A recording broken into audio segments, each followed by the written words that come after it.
The silence before the hunt. The jungle moon of Terran. 9 lay cracked and smoldering beneath a bruised sky. Smoke drifted from the wreck of the Spearpoint, a Terran reconnaissance ship torn apart by Dravik plasma fire. Sergeant Mira Halden dragged herself from the rubble, her legs seared, uniform half-burned, rifle clutched like a lifeline. Around her, the forest whispered, a low, living sound that crawled beneath the skin. Her squad was gone, scattered in the crash. Only 3 remained breathing. Medic Run, Technician Voss, and the trembling alien cub they'd rescued 2 days earlier. The small creature huddled near a broken bulkhead, fur slick with soot, eyes glowing faintly blue. His name was Kiri, last survivor of a species the Dravik had hunted to near extinction. Mira crouched beside him, brushing ash from his muzzle. "Stay quiet, little one," she murmured. "They'll be back." The Dravik didn't leave survivors. They would circle back to confirm the kill, scanning for human heat signatures. The air tasted of ozone and wet metal, signs their drones still hunted nearby. Rin patched Mira's leg as Voss worked on the ship's comms, but static swallowed every signal. Somewhere beyond the trees, something moved, large, deliberate, predatory. The forest itself seemed to hold its breath. Mira raised her rifle, eyes sweeping the tree line. "This world isn't empty," she whispered. "It's waiting." Kiri whimpered, ears twitching to a frequency no human could hear. Then, softly, he pressed his small paw to her chest, as if to warn her. His heartbeat raced, syncing with hers. Far off, a single low growl rolled through the valley, answered by another, then another. Predators gathering.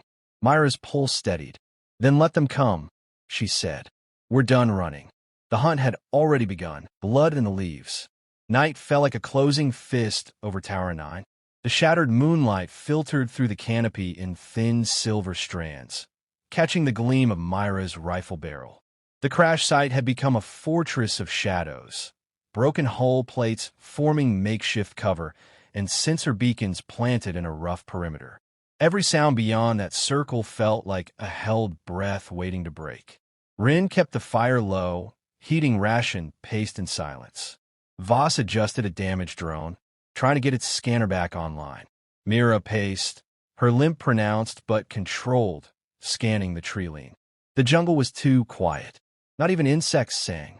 Kiri sat near the wreck, eyes wide, sniffing the wind. His fur bristled, tail twitching. Mira watched him carefully. The cub's instincts had saved them once already. Now he was trembling again. "Talk to me, little one," she whispered. "What do you hear?" He looked toward the trees and let out a soft growl, almost human in warning. Moments later, the motion sensor blinked red. The Dravik patrol was close.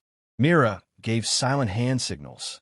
Rin killed the fire, Voss gripped his sidearm, and they sank into cover. The first Dravik scout appeared, reptilian, scaled, armor glinting with biometal light. Mira waited until it stepped into the open, then fired once. The plasma bolt hit square between its eyes. The forest erupted. 3 more Dravik burst from the brush, hissing war cries. Mira dropped one, Rin another.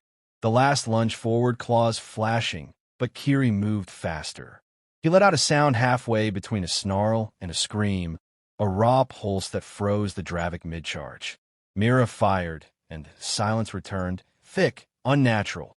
Kiri stood shaking, staring into the darkness.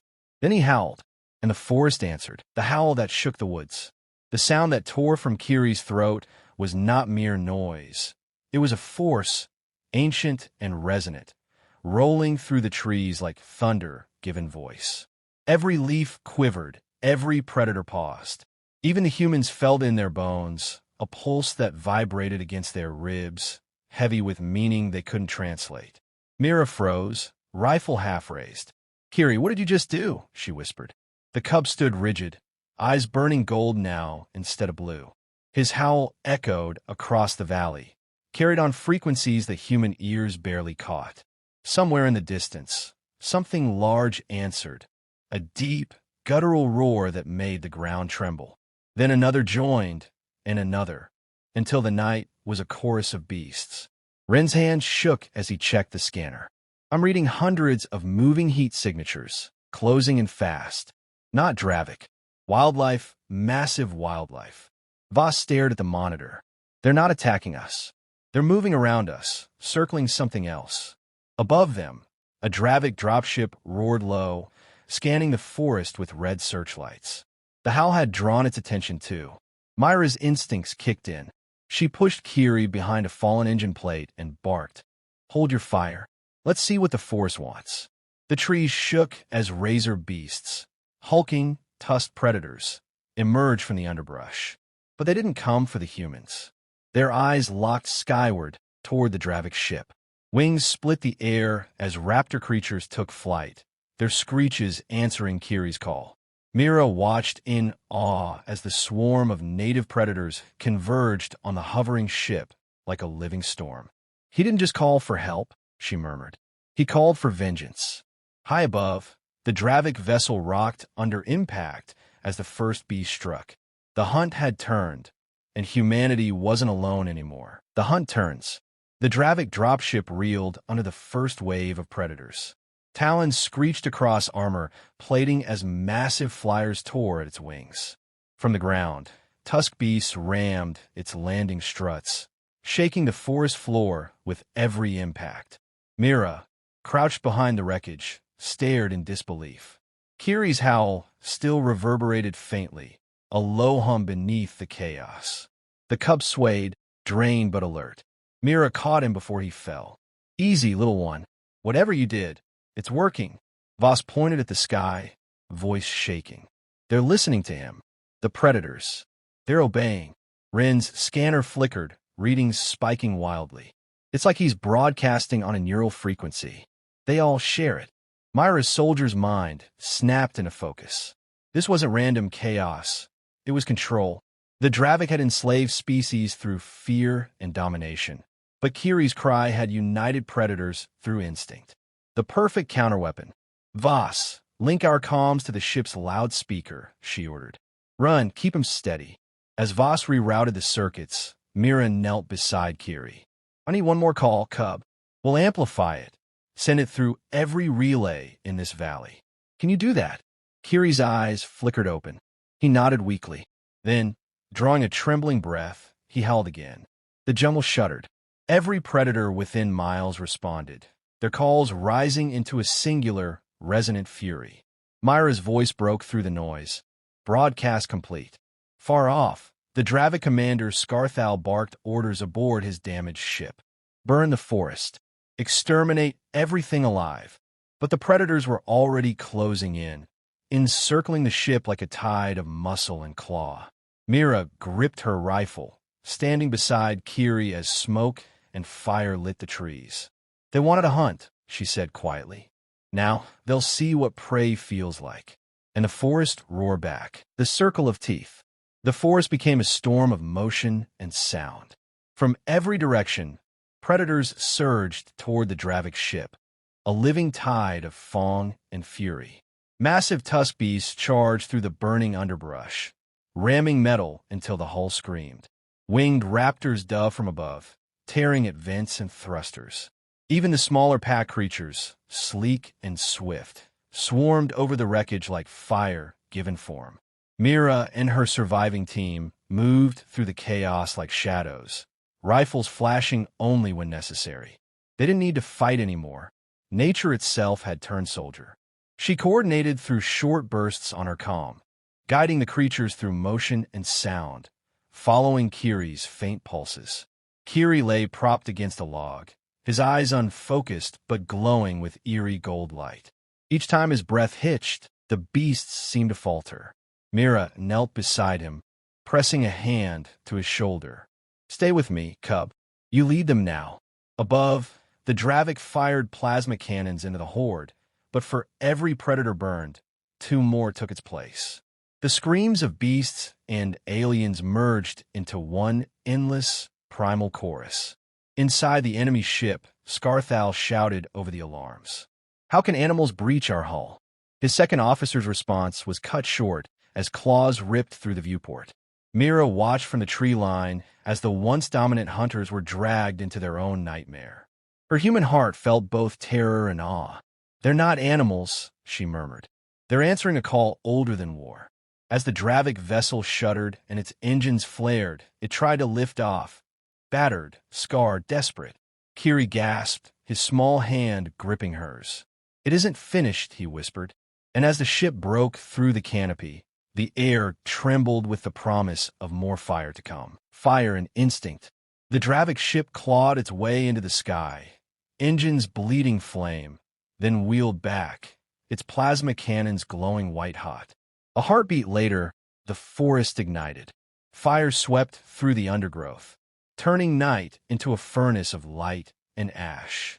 Mira shielded Kiri with her body as the blast wave hit, heat clawing at her skin. Rin shouted over the roar. "They're torching everything. They'll burn the whole biosphere to kill us." Mira coughed through the smoke, eyes stinging, brain racing. "Then we take them down before they finish the job." Voss pointed toward the horizon where the ship hovered low, preparing another strike. "That's suicide. Not if we turn instinct into strategy," Mira said grimly. She looked at Kiri, whose golden eyes reflected the flames. "Can you call them again?" Kiri's breath came ragged. "They're afraid. The fire hurts them." "Then make them angry," Mira urged. "Show them who started it." The cub trembled, then closed his eyes. The sound he released this time was lower, deeper, less a howl, more a command from the marrow of the planet itself. From the smoke rose new shapes, ash-coated predators limping but unbroken, answering their alpha's cry. Mira loaded her rifle, turning to her team. "We move with them. The pack strikes together." Through fire and ruin they charged, humans and beasts as one. The predators cleared a path, roaring through flame and wreckage. Mira led the assault toward the ship's landing zone, plasma bolts cutting through smoke. The Dravik soldiers at the ramp barely had time to aim before the first tusk beast crushed them underfoot. Mira dove through the breach, landing hard inside the burning hull. Her voice was a growl now. "Alpha's here," she said. "Time to end the hunt." The predator within. The interior of the Dravik ship was a maze of scorched metal and flickering lights. The air reeked of ozone and blood. Mira led the charge through the smoke, her boots echoing on the steel deck. Behind her, the surviving humans and a pack of smaller predators moved like shadows, their movements perfectly synchronized, soldiers and beasts united by instinct and rage. Sparks rained from shattered conduits as Dravik warriors appeared in the corridors, hissing, plasma blades drawn.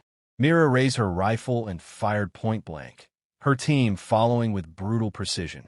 The predators lunged beside them, claws tearing armor and flesh. For the first time, the Dravik felt what it meant to be prey. Kiri stumbled behind them, leaning on the wall, eyes burning with gold fire. Every time his gaze flicked toward an enemy, the ship itself seemed to vibrate with a low, haunting resonance, a ghostly echo of the howl. Panels cracked, glass shattered. The Dravik hesitated, fear seeping into their warrior minds. At the command bridge, Scarthal stood waiting, towering and armored, his scaled face twisted in fury. "Human," he snarled, "you command beasts, but you are still soft flesh." Mira didn't reply. She circled him, weapon low. "You never understood what makes us dangerous." He charged. She sidestepped, slammed her rifle, but into his jaw, then fired into his chest. He staggered, but didn't fall. Kiri screamed, and the sound became a weapon, a psychic shockwave that shattered control panels and dropped Scarthal to his knees. Mira drove her combat knife through his throat. "We don't hunt for sport," she whispered. "We hunt to survive." Alarms blared as the reactor went critical. Red light bayed the bridge. The victory was theirs, but the ship was dying. The last howl. Warning sirens howled through the corridors, blending with the ship's dying heartbeat. Fire crawled across the walls, eating through control panels. Mira staggered to her feet beside Scarthal's fallen body, smoke curling around her helmet visor. The deck trembled beneath her boots. The reactor was moments from collapse. Ren's voice cracked through comms, heavy with static. Mira, you have to get out. The core's gone unstable. Mira looked back at Kiri. The cub stood amid the chaos, small and trembling, yet his golden eyes burned brighter than the flames. Around him, the remaining predators growled softly, refusing to leave. He turned toward Mira, his voice quiet but sure. It's not over. The howl must finish. Understanding hit her like a strike. The howl wasn't just a call.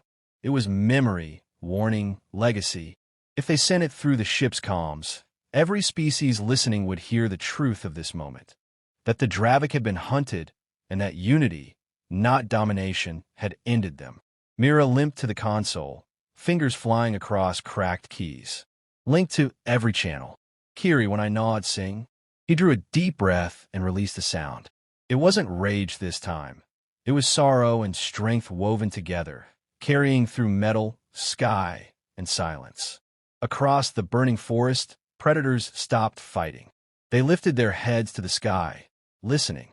Ren's desperate shout echoed through the comms. Mira, it's going critical. She smiled faintly. Let it. They'll remember. The ship erupted in white fire, the sound of the howl stretching across the heavens. A final message written in flame and fury. Then silence. Only the forest remained, its heart still beating in the echoes of the cub's song. The forest remembers. Months later, the jungle moon of Terran 9 had healed. The scorched ground was hidden beneath new growth, vines thick as cables, blossoms blooming from the wreckage of metal bones. The great predators moved quietly now, no longer hunting near the crater. They lingered there as if guarding something sacred. When the Terran fleet finally arrived, they found the forest impossibly alive. Commander Idris surveyed the crash site, boots sinking in a soft moss where the Dravik ship had once stood. No signs of hostiles, his scout reported. But the wildlife, they don't attack us. They're just watching. Idris knelt beside a patch of twisted alloy half buried in soil. Embedded in it was a single Terran dog tag, burned but legible. Halden. He closed his hand around it. So this is where she made her stand. A rustle drew their attention. From the trees stepped a small, furred figure. The cub had grown. His golden eyes were older now, wiser. He carried the tag carefully in his jaws and placed it at Idris's feet. Kiri, Idris breathed. The cub met his gaze, then lifted his head and howled once. The sound rolled through the forest like a heartbeat. Powerful, reverent, alive. From every ridge and shadow, the predators answered in harmony. The soldiers froze, awed and silent. Record that, Idris whispered. From now on, that signal goes into every Terran frequency. If anyone ever hears it again. He looked toward the sky, voice low. They'll know the pack is coming. The forest wind carried the echoes into the stars, a living memory of courage, sacrifice, and unity. The cub howled once, and the galaxy learned to fear the sound.